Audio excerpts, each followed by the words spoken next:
Hey everyone, Matt from Close and Books here.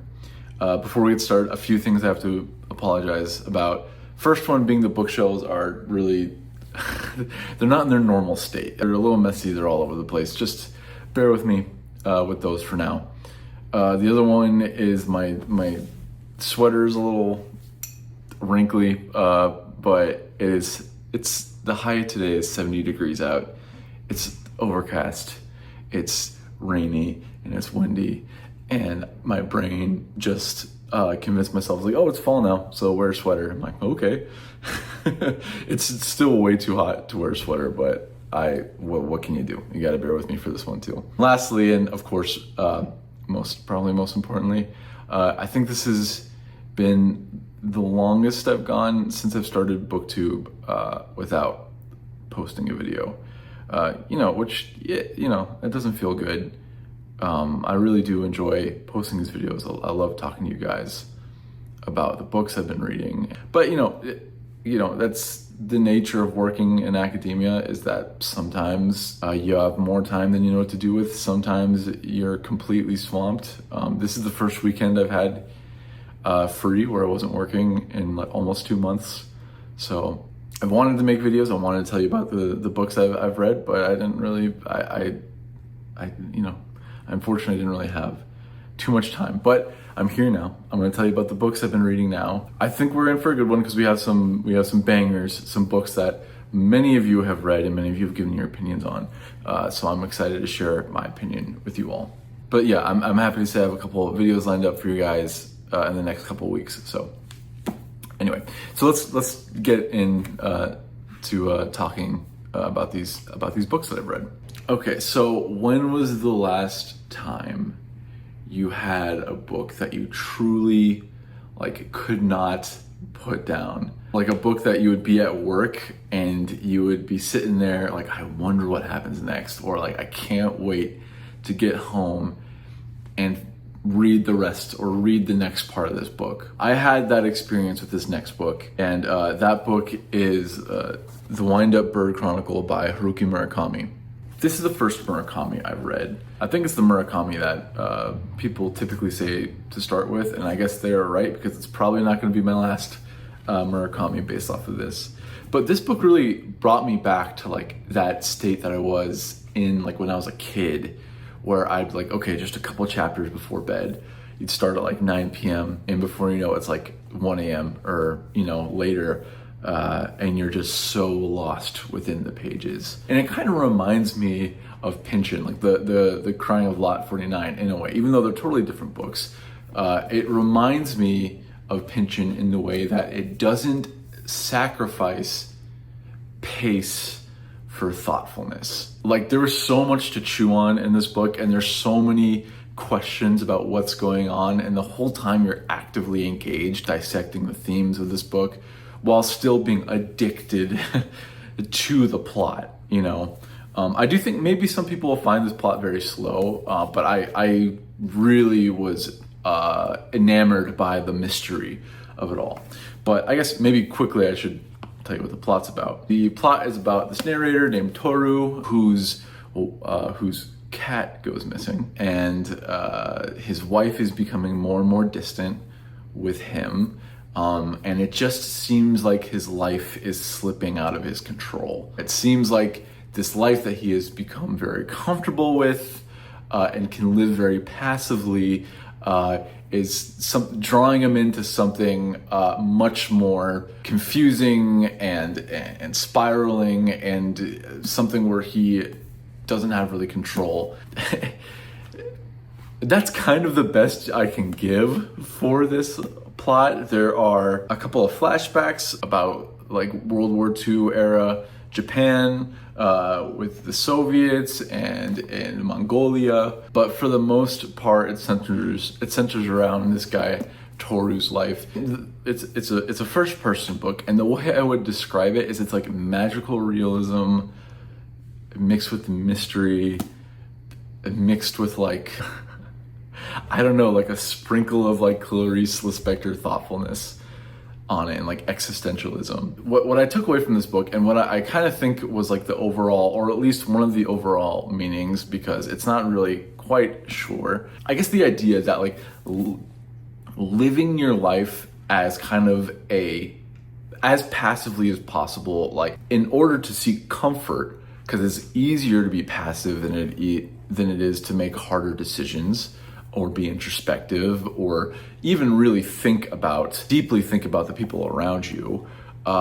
In order to like live a more comfortable life where you have control, actually really quickly spirals into something that you have no control over. Because I guess if you are, always choosing to withhold action, always choosing the easier route, you're kind of letting the reins go as much as possible, which is ironic because it's for this idea of having control of your life. If I do the thing that's easier over and over and over again, I'm gonna have the most control over my life, but really you're kind of taking things out of your hands by being passive about it. I don't know if that makes sense at all, but that's kind of what I took away from this book. I feel like the main character in this book does a good job of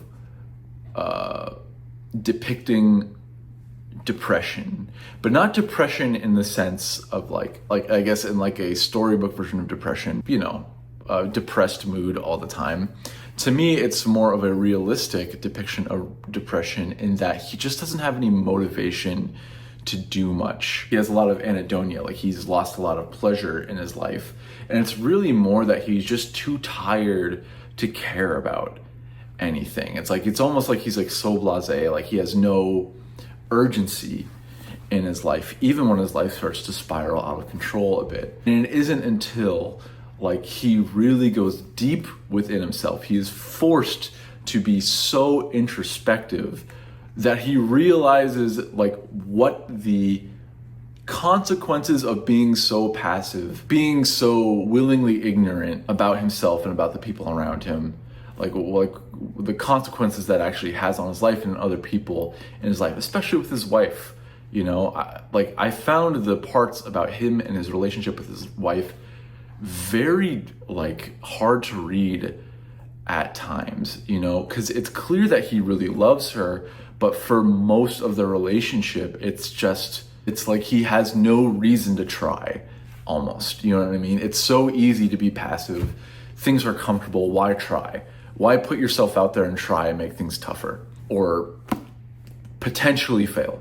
That's all wrapped up in this mystery about where did everyone go? Who are these interesting people he's meeting? The characters in this book are so interesting and lively, and they're all mysteries, and they're really addicting to read about. It's not a perfect book at all. Some things that people talk about with Murakami is like his sexism, and pretty much every woman he writes about is sexualized in a way. And from what I've heard, this book isn't as bad as his other books. Like I think Norwegian Wood, I think, is what people point to as his most, blatant. And he's also done some interviews where he's just like very, very dismissive of women who are taking, issue with the way he describes women in his books.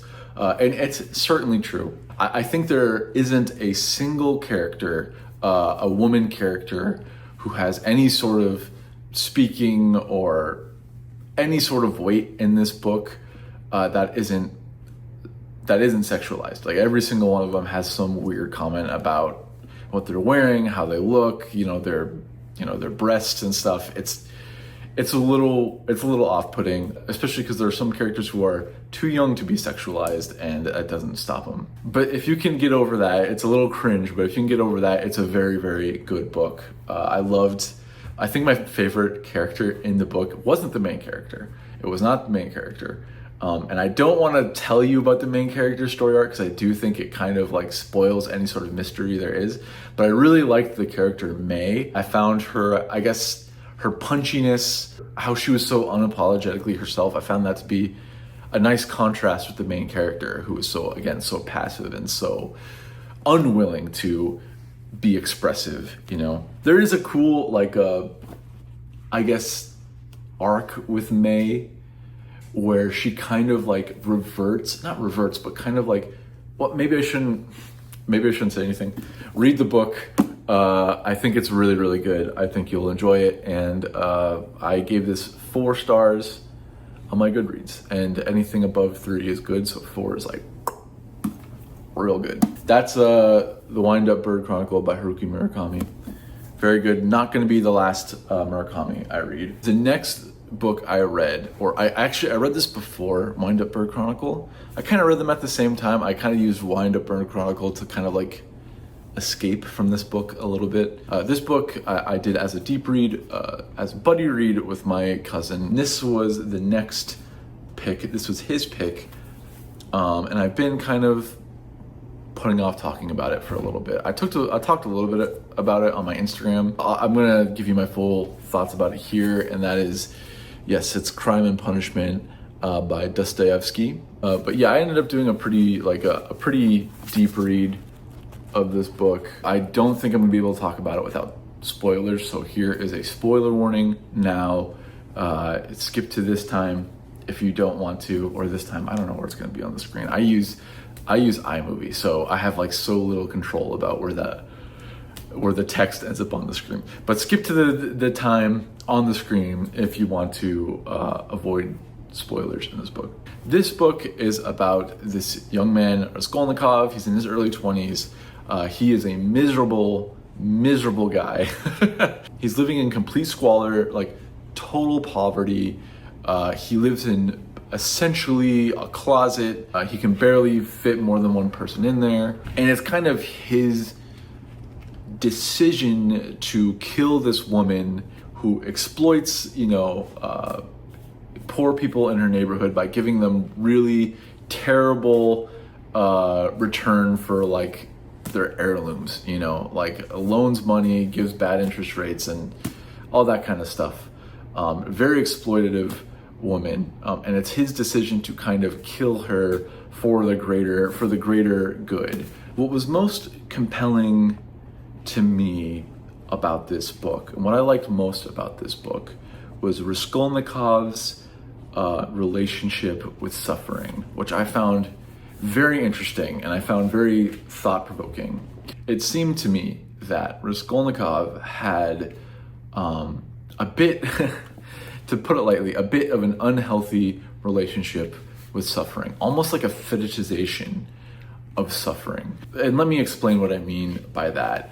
Is that like Raskolnikov, of course, has this philosophy and kind of like a Nietzschean or like a pseudo-Nietzschean philosophy of he can be this great man, in order to be a great man, he has to kind of take a step past the normal bounds of humanity and kind of commit a crime that he should be exempt from, because in order for the greater good, like petty crimes like this kind of have to be ignored, have to happen. He uses Napoleon a lot as an example, who did, of course, murder a lot of people, but it was for the greater good in the end, right? And a lot of this book is like his fallout from that, like his neuroses, anxiety, and guilt from committing this murder. And to me, it seemed like the suffering he underwent after this murder, to him, ended up becoming more of like a virtue for him.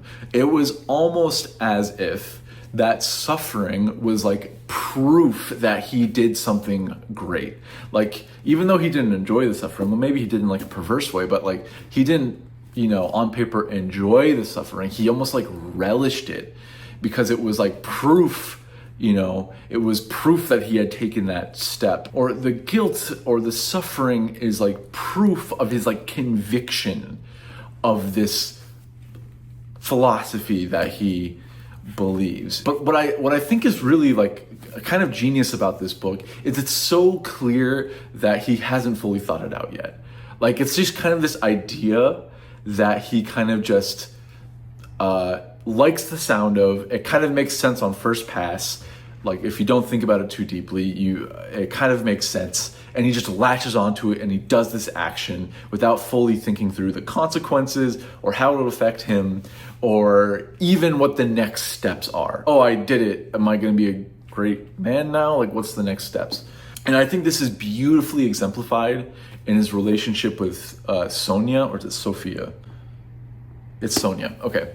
I think this is like beautifully exemplified in one of my favorite parts of the book with Sonia, where Sonia is truly suffering. She is a She's taking care of her whole family. Her father is a drunk. Her mother is not really, she's very demanding, but isn't really capable to work. And she has to be a prostitute to pay for her family, right? To take care of her family, provide for her family is what I'm trying to say. And she truly has a dark, miserable, terrible life. She can't be with her family because there's too much shame. She lives separately in a little apartment similar to Raskolnikov's. She's marked as a sinful one by society, but she's still very pious, and she still continues to live her life day by day in the midst of this terrible suffering. And when Raskolnikov comes towards we're the same, it falls so flat purposely, I think, to the reader. Because Raskolnikov is this fetishization and performative shame almost. He did something shitty for pride and to become this greater person, but it's pretending it's for the greater good. Whereas Sonia is truly suffering, truly really having a horrible, difficult life. And she's doing it really for the direct benefit of the people around her. And then you get Raskolnikov putting this oh, we're the same, and it's just it's so pathetic almost when you read it. It's this guy thinks he is this virtuous, person, or this guy thinks that due to his shame and his commitment to his ideals, he's a virtuous person, but really he's just kind of a murderer. Right? And where Sonia is really truly suffering, but is, taking care of people. And I thought that was a great moment. It also kind of reminds me with Razumikin, who is, Raskolnikov's friend, who Raskolnikov treats like shit. Raskolnikov treats everyone like shit. Again, which is one of the points of the novel, where, he has this grand idea of himself in his head, but he's making everyone's life around him worse. Razumikin is dubbed by Raskolnikov's family as an angel from God, because he's just so willing to help, whereas Raskolnikov imposes himself. He tells Sonia's sister that when your mother asks about me, tell her I'm an agent from God. He is trying to impose his greatness instead of just earning it, I guess. I also really like the end with the equivalency between Raskolnikov, and I'm not going to be able to say his name, Svidrigailov, where Raskolnikov has a lot of contempt for him, thinks he's this evil person, but the more you dive into their psyche and they talk to each other, Raskolnikov slowly understands oh, we're actually kind of the same. And then those two exemplify the two paths from this really nihilistic viewpoint, or the nihilistic, philosophy. Okay, that being said, did I like the book? And I, okay, let me just start with this. I get no joy out of being a contrarian. I feel a certain amount of anxiety even in admitting this right now, but I really did not enjoy this book. It just wasn't for me. And Dostoyevsky fans, I don't want no smoke. I know you guys ride for a boy, and I respect that. It's you guys and the barbs out there. And I respect how much you love Dostoyevsky, but for me, and I can see why people really like this book, but to me, it kind of fell flat, and I didn't really vibe with it for a couple of main reasons. I guess I was just expecting a little more from it. I guess I was, I mean, maybe it's my fault for my expectations, but I was expecting a little bit more to dissect in this book. I guess what I mean by that is I found it kind of frustrating that I learned the lesson hundreds of pages faster than Raskolnikov did. And a lot of this book was just watching Raskolnikov kind of very comically kind of fuck up over and over again, when the main message was, I feel, very heavy-handedly communicated to the reader. And I understand that's on purpose, but to me it was a frustrating reading experience where there were times where I felt like it was pretty preachy. Like the philosophy was so heavy-handed. Like I felt like it was so clear to me what Dostoyevsky wanted me to think. What I will say is that I enjoyed how Dostoyevsky was very sympathetic to Raskolnikov, in that you can tell that Dostoyevsky understood why Raskolnikov would come to the conclusions he came to, and why he would feel the way he did, and even some of the socioeconomic, factors that weigh into his mindset, right? I did appreciate that Dostoyevsky did give that some space. And what I will say is I enjoyed more all the characters' small side philosophies and how they all seem to have fully fleshed viewpoints with some depth to them. I did appreciate that and the amount of work that went to that. But to me, I felt it was frustrating that there wasn't much to interpret for yourself. Like I felt that it was just Dostoyevsky's viewpoint was maybe a little too heavy-handed, and a lot of it was kind of like tell don't show is how I felt. So that's one thing. The other thing is that, and this one makes sense to me more, and this is more of a preference thing, my favorite writers are stylists, right? Like my favorite writers are Faulkner and Toni Morrison, like people who are really well known for their prose, their experimentation, their beautiful writing. And maybe it was the translation, but I found the dialogue and the prose to be just very clinical, academic, and just flat. And I think that where this really bothered me was the interactions between characters. And to me, I understand why like people who often come from nonfiction and philosophy really gravitate towards Dostoyevsky, because the conversations are very like almost over the top. Like academic isn't the right word, but like that's the best thing I have.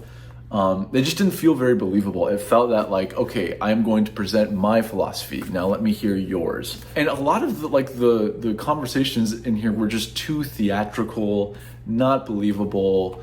And the characters, I've never seen a author who is so shamelessly unapologetically using characters as vessels for a viewpoint or a philosophy, which I know that's a matter of taste. If you like that, that makes sense. But for me, I prefer a little bit more human characters. What I've been telling people is that I think this is probably the best book that I've read that I enjoyed reading almost none of.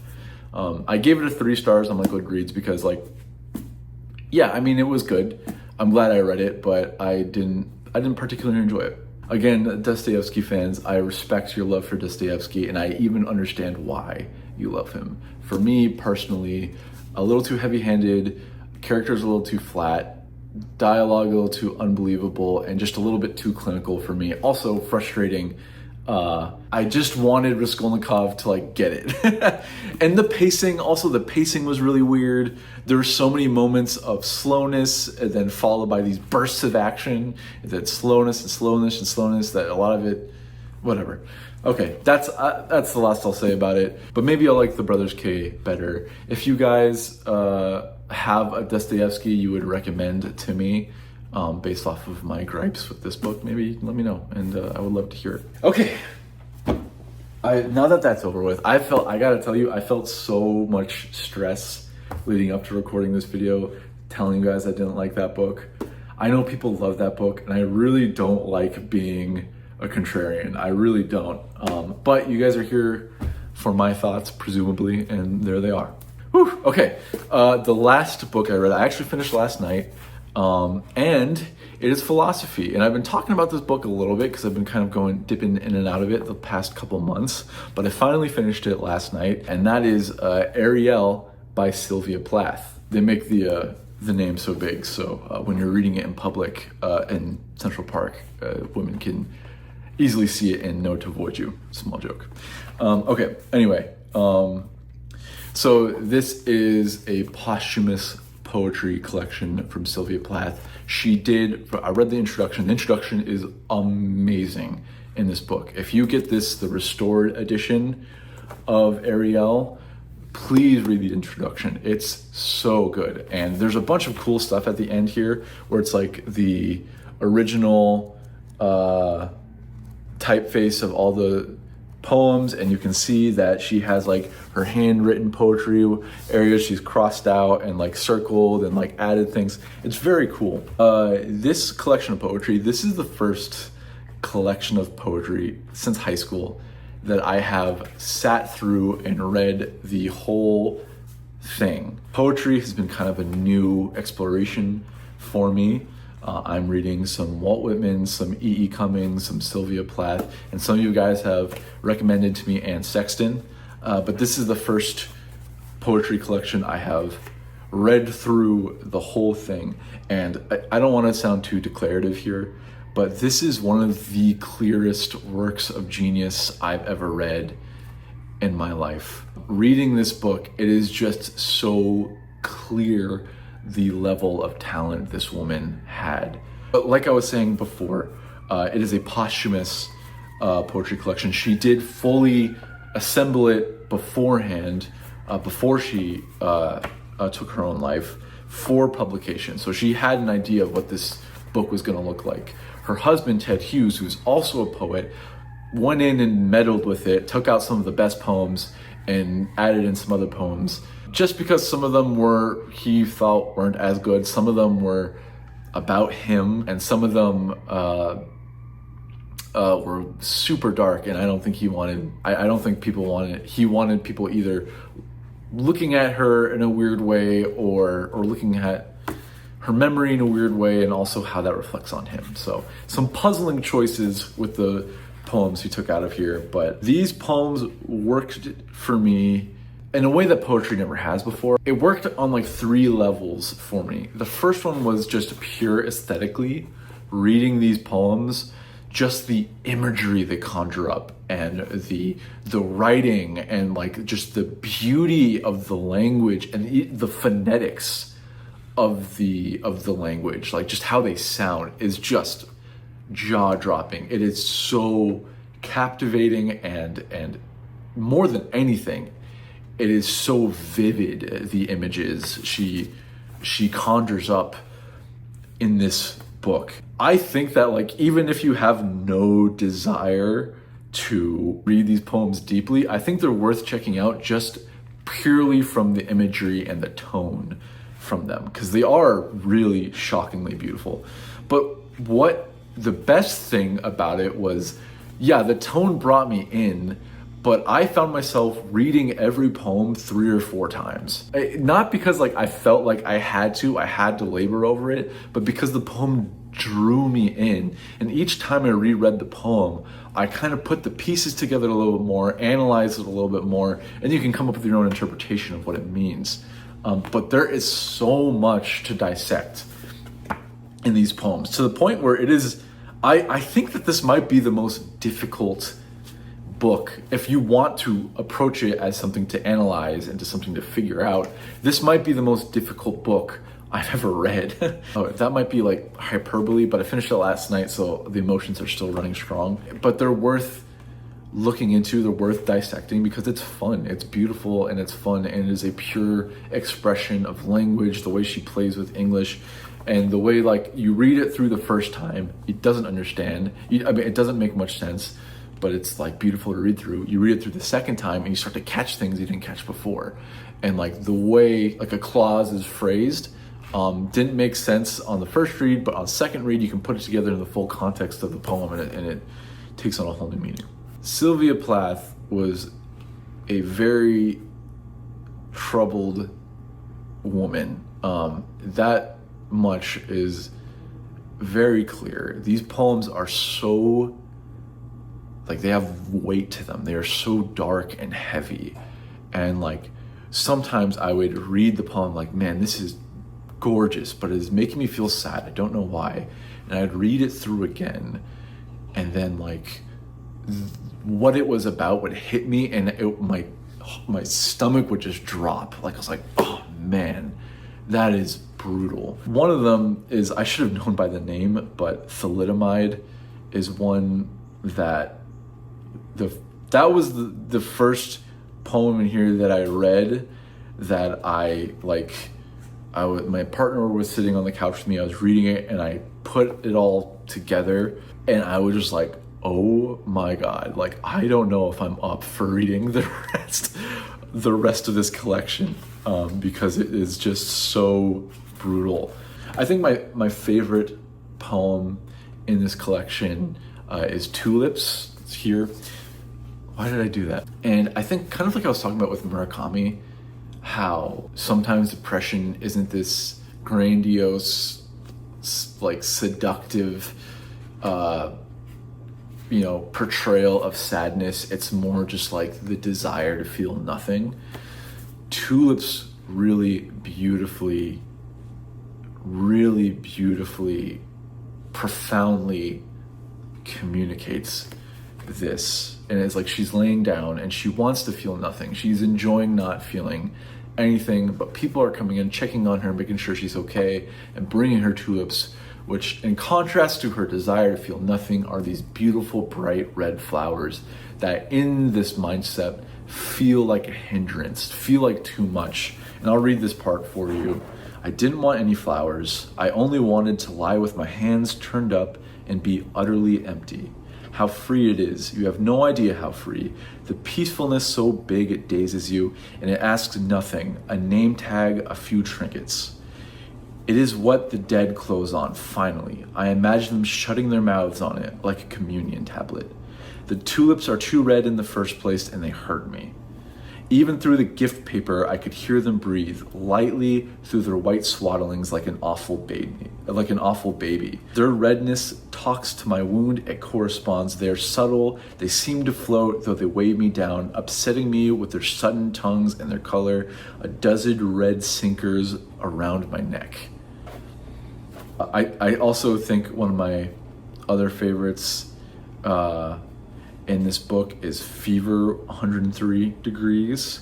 There's some really vivid imagery in this poem. The tongues of hell are dull.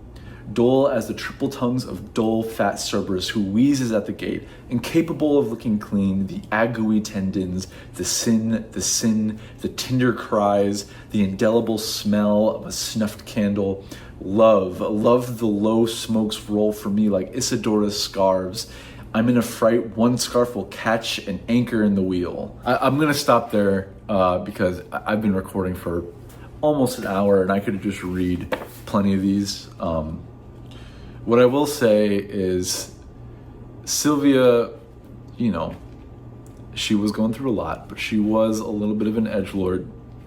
I will say that the poem Daddy, there's some pretty tasteless comparisons to the Holocaust in there. And at first I was like, oh, she must have like Jewish ancestry. Nope. And especially when you think that this book was like published in the 60s. Yeah. So not far after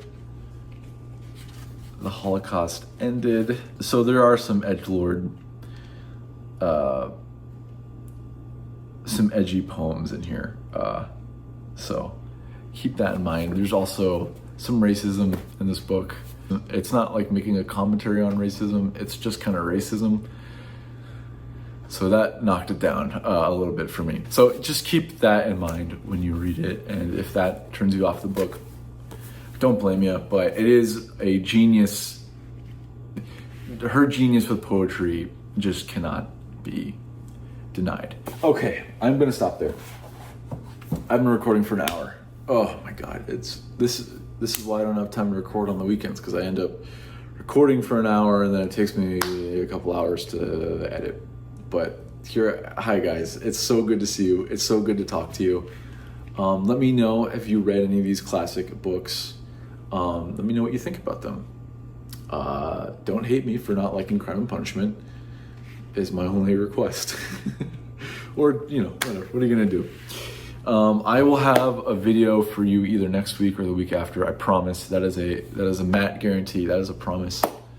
And yeah, I missed you guys. I'll talk to y'all soon, and I mean it this time. I'll talk to y'all soon.